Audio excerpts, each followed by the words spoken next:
So blasphemies now plague all the realm.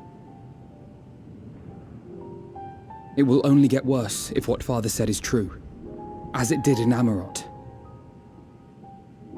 If that's our model, then shouldn't we expect the effects to grow more severe as it feeds off its own spread?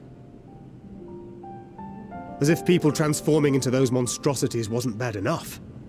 If the flora and fauna, if the land itself turned against us. No one would survive.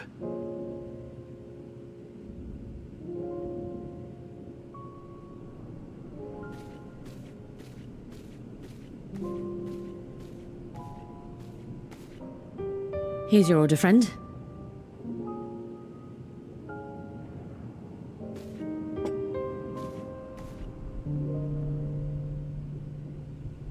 May you find comfort in these dark times.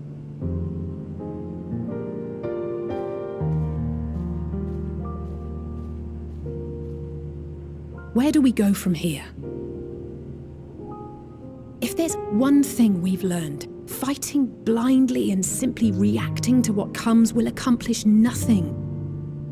We must find a solution that addresses the fundamental cause. Before our strength is exhausted, before this crisis spirals out of control. Is there something, anything we've overlooked? If there is an answer, Hydaelyn herself will have it.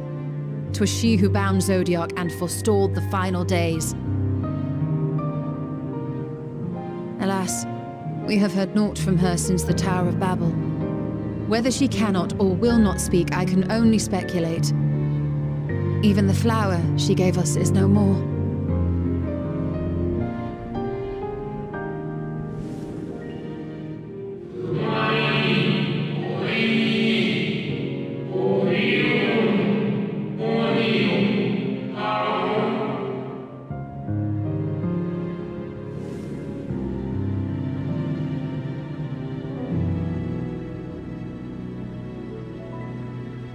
So advised the Watcher. But what could be the significance of that name? It is entirely unfamiliar to me. To me as well. It meant something to the ancients, though. In our time. Most surely. Yet I do not recall a single mention of it in the records of Anida.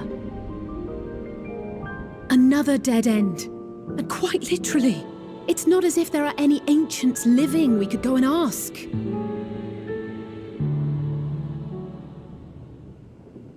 Not alive as such, but not quite dead.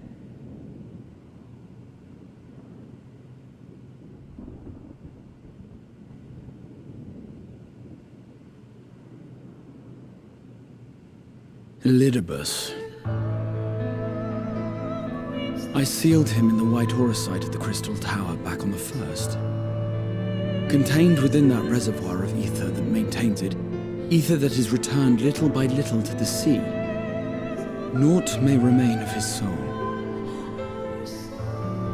However, if part of it lingers, we might be able to speak with him there. I know we can no longer make that journey, but you, my friend, still can.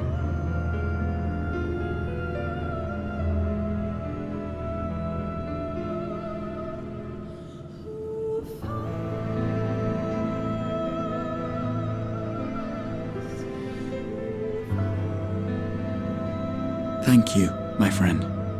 That would mean much to me.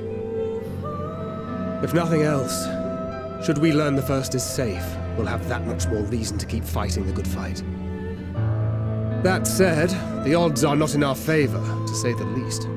Which is why we're fortunate to have Urianger up there on the moon, working hard to make all the necessary preparations for our departure, should it come to it. And why we have nothing to lose by staying the course till the last instant. Indeed.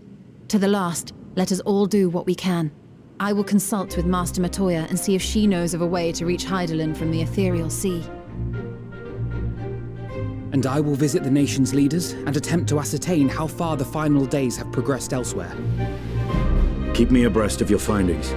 I can seek out and slay the worst of the immediate threats, if only to slow the spread.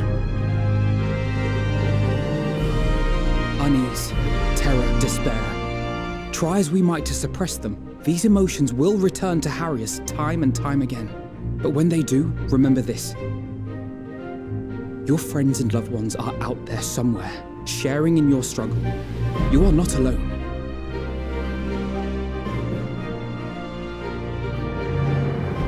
So ends the brief respite before the next revelation.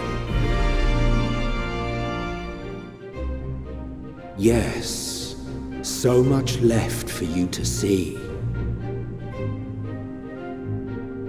Where beginning ends and end begins.